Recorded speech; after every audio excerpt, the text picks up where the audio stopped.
নিৰ্বাচনী বতৰত অচল দিছপুৰৰ প্ৰশাসন অচল দিছপুৰৰ ৰাজচক্ৰ বিষয়া কাৰ্যালয়ৰ কাম-কাজ পুনৰবাৰ জনাব বিচাৰিছো নিৰ্বাচনী বতৰত অচল হৈ পৰিছে দিছপুৰৰ প্ৰশাসন অচল দিছপুৰৰ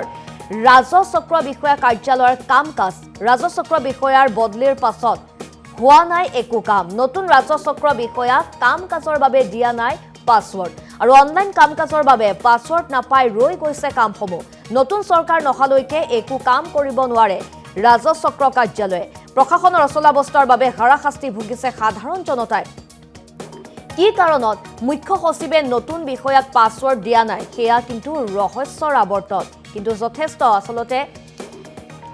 অচল হৈ পৰিছে নিৰ্বাচনী বতৰত দিছপুৰৰ প্ৰশাসন অচল হৈ পৰিছে দিছপুৰ ৰাজচক্ৰ বিষয়া কাৰ্যালয়ৰ সকলো ধৰণৰ কাম-কাজ ৰাজচক্ৰ বিষয়াৰ বদলিৰ পাছত হোৱা নাই কোনো কাম নতুন ৰাজচক্ৰ বিষয়া কাম-কাজৰ বাবে দিয়া হোৱা নাই পাছৱৰ্ড আৰু অনলাইন কাম-কাজৰ বাবে পাছৱৰ্ড নাপাই ৰৈ গৈছে কাম নতুন চৰকাৰ নহালৈকে একো কাম কৰিব নোৱাৰে ৰাজচক্ৰ কাৰ্যালয়ে আৰু প্ৰশাসনৰ অচলাৱস্থাৰ বাবে হাৰাশাস্তি ভুগিছে সাধাৰণ জনতাই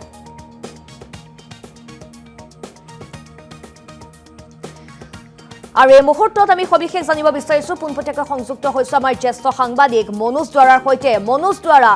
যেহেতু নিৰ্বাচন সমাগত কিন্তু তাৰ মাজতে অচলাৱস্থা হৈছে দিছপুৰৰ প্ৰশাসন কি কাৰণত আসলতে মুখ্য সচিবে নতুন বিষয়াক পাছৱৰ্ড দিয়া হোৱা নাই মনোজ চাওক এই মুহূৰ্তত যদি মই ক'বলৈ যাওঁ দিছপুৰ ৰাজচক্ৰ বিষয়াৰ কাৰ্যালয়ত বৰ্তমান এই পৰিস্থিতি এটাৰ সৃষ্টি হৈছে যিহেতু আমি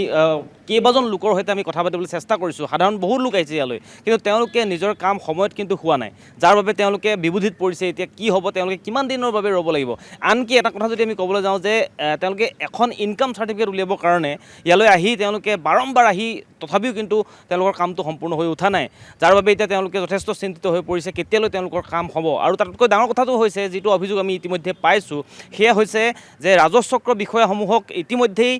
বদলি কৰি দিয়া হৈছে এতিয়া নিৰ্বাচনৰ পূৰ্বে সকলো ৰাজচক্ৰ বিষয়াক ৰাজচক্ৰ কাৰ্যালয়ৰ পৰা তেওঁলোকক সলনি কৰি পেলোৱা হৈছে নতুনকৈ ৰাজচক্ৰ বিষয়া আহিছে ইয়ালৈ এই যিটো দিছপুৰ ৰাজচক্ৰ বিষয়া কাৰ্যালয় এই কাৰ্যালয়টোত নতুন এগৰাকী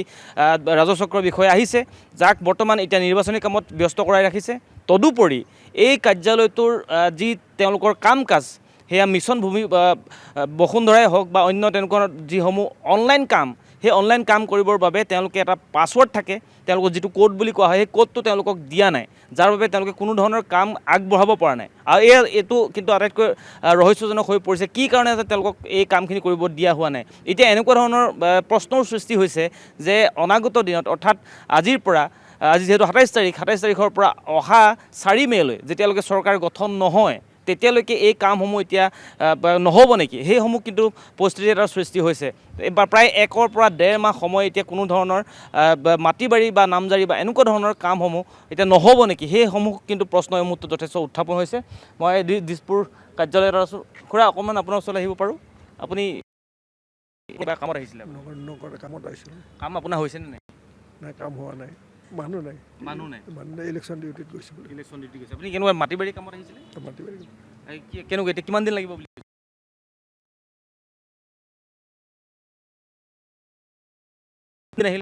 আহিলোঁ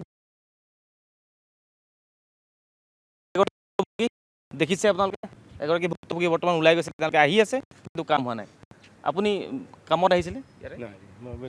অন্য কামত আহিছে তেওঁ এই মুহূৰ্তত মই সেই কথাটোকে ক'ব বিচাৰিছোঁ ইয়াত দিছপুৰ ৰাজচক্ৰ বিষয়া কাৰ্যালয় হয় এই দিছপুৰ ৰাজচক্ৰ বিষয়া কাৰ্যালয়ত এতিয়া জনসাধাৰণে আহিছে আৰু গৈছে তেওঁলোকৰ কোনো ধৰণৰ কাম হোৱা নাই আনকি যিখন তেওঁলোকৰ ইনকাম চাৰ্টিফিকেট সেই ইনকাম চাৰ্টিফিকেটখন উলিয়াবৰ কাৰণে আহিও তেওঁলোকে এক প্ৰকাৰ হাৰাশাস্তি খাবলগীয়া হৈছে মই অকণমান ভিতৰলৈ যাবলৈ চেষ্টা কৰিম ইয়াত যিসকল লোক বহি আছে তেওঁলোকেনো কি কামত ব্যস্ত হৈ আছে আমি অকণমান জানিবলৈ চেষ্টা কৰিম কাৰণ আমি বহু এনেকুৱা ধৰণৰ অভিযোগ পাইছোঁ কিন্তু ৰাইজসকলে সকলোৱে আচলতে কেমেৰা আহিব নোখোজে এওঁলোকেনো কি কামত আহিছে মই অকণমান জানিব খোজোঁ আপোনালোকে কি কামত আহিছে আপুনি কি কামত আহিছে মই মানে কিবা ৰেভিনিউ কাগজ এখন তাৰমানে হোৱা নাই চাইন হোৱা নাই দিন হ'ল আপুনি এই মানে আজি এসপ্তাহমানৰ পৰা ইলেকশ্যনৰ হেৰি লোৱা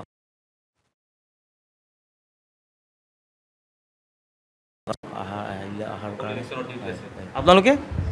আমি এই ভূমি গঠনৰ যে নাম আহিছে সেইটো কাৰণে আহিছোঁ আপোনালোকৰ কিবা কেতিয়া মানে হ'ব আপোনালোকৰ এতিয়াতো ক'লে আমাৰ যিটো মণ্ডলৰ হাতত আছে, তেওঁ নাই। আহি পালে গম পাম কেতিয়া হ'ব। এইদৰে লোকসকল আহিছে আৰু গৈছে আৰু তেওঁলোকৰ কিন্তু কামসমূহ সম্পূৰ্ণ হোৱাৰ কথা কোনো এতিয়া ক'ব নোৱাৰে, বিশেষকৈ কাৰো হাতত উত্তৰ নাই। এতিয়া বৰ্তমান সকলোৱে এটা কথাই কৈছে যে বৰ্তমান সকলোৱে নিৰ্বাচনৰ কামত ব্যস্ত হৈ আছে, গতিকে কোনো লোক ইয়াত বৰ্তমান নাই। হয়, নিৰ্বাচনৰ কামত থাকিব লাগিব, নিৰ্বাচনৰ কামত যিহেতু এটা নিয়ম, গণতান্ত্ৰিক এটা নিয়ম, সেই নিয়মত সকলো থাকিব লাগিব, কিন্তু এই ৰাজচক্ৰ বিষয়া বা অন্য কাৰ্যালয়সমূহৰ কামো সমানে চলাই যাব লাগিব। সেই ক্ষেত্ৰত কিন্তু কোনো ধৰণৰ বিশেষ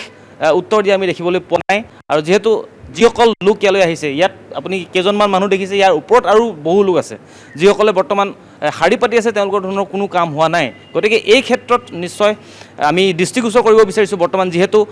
চৰকাৰ নাই, বৰ্তমান কোড অফ কণ্ডাক্ট চলি আছে, মুখ্য সচিবৰ হাততে গোটেই দায়িত্ব আছে, গতিকে মুখ্য সচিব ডাঙৰীয়াক আমি এই বিষয়টো দৃষ্টিগোচৰ কৰিব খুজিছোঁ যে এই ক্ষেত্ৰত আপোনালোকৰ নিশ্চয় কৰণীয় আছে। প্ৰায় 1 পৰা 1.5 মাহ সময় পিছুৱাই যাব নেকি তেওঁলোকৰ কামসমূহ? কিয় বৰ্তমান তেওঁলোকে আহি আছে কিন্তু তেওঁলোকৰ হাতত বিশেষভাৱে কোনো ধৰণৰ ব্যৱস্থা গ্ৰহণ কৰিব পৰা ক্ষমতা হোৱা নাই। এই ক্ষেত্ৰত কিন্তু যথেষ্ট প্ৰশ্ন উত্থাপন হৈছে। গতিকে আমি জনাব বিচাৰিছোঁ যে এই দিছপুৰ ৰাজচক্ৰ বিষয়া কাৰ্যালয় বুলিয়ে নহয়, আৰু ৰাজ্যৰ অন্যান্য যিসমূহ ৰাজচক্ৰ বিষয়া কাৰ্যালয় হৈছে, প্ৰত্যেকটো কাৰ্যালয়তে এনেকুৱা এটা অৱস্থাৰ সৃষ্টি হৈছে, যাৰ ফলত এতিয়া কিন্তু সাধাৰণ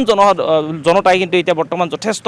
জীয়াতু ভুগিবলগীয়া হৈছে। তেওঁলোকে বাৰম্বাৰ ইয়ালৈ আহিছে, কিন্তু তেওঁলোকৰ কোনো ধৰণৰ কাম হোৱা নাই। বিশেষকৈ মাটি নামজাৰি ক্ষেত্ৰতে হওক বা এখন ইনকাম চাৰ্টিফিকেট উলিয়াবলৈ কৰাৰ ক্ষেত্ৰতে হওক বা এনেকুৱা ধৰণৰ বিশেষ কোনো কাম হোৱা দেখিবলৈ পোৱা নাই। আমি এই দৃশ্য দেখুৱালোঁ এই ৰাজচক্ৰ বিষয়া কাৰ্যালয়ৰ পৰা, আৰু অন্য আমি কাৰ্যালয়ৰ পৰা আমি দেখুৱাবলৈ যত্ন কৰিম। গোটেই বিষয়টো কিন্তু এতিয়া খুব এটা স্পৰ্শকাতৰ হৈ পৰিছে, কাৰণ দেখিবলৈ পোৱা গৈছে যে এই যিটো কোড বা পাছৱৰ্ডটো নিদিয়াৰ বাবে যথেষ্ট কিন্তু এই কামৰ পৰা পিছুৱাই যাবলগীয়া হৈছে। গতিকে ভুগিবলগীয়া হৈছে সাধাৰণ জনতাই। চানিয়া দ্বাৰা এই মুহূৰ্তত আপোনাক ধন্যবাদ জ্ঞাপন কৰিছোঁ এই সন্দৰ্ভত সবিশেষ আপুনি জনোৱাৰ বাবে। আৰু যিহেতু ৰাজচক্ৰ বিষয়াৰ বদলি কৰা হৈছিল আৰু বদলিৰ পাছতে নৱনিযুক্ত ৰাজচক্ৰ বিষয়াক কোনো ধৰণৰ পাছৱৰ্ড, কাম কাজৰ যি পাছৱৰ্ড থাকে সেই পাছৱৰ্ড দিয়া হোৱা নাই, আৰু যাৰ ফলত সাধাৰণ জনতাই কিন্তু এতিয়া জীয়াতু ভুগিব লগা হৈছে। বিভিন্ন কামৰ বাবে আহি তেওঁলোকৰ নিজৰ প্ৰয়োজনীয় সময় অতিবাহিত কৰি সেই কামৰ বাবে দীঘলীয়াকৈ বুন্দাপৰ দিব লগা অৱস্থাৰ সৃষ্টি হৈছে।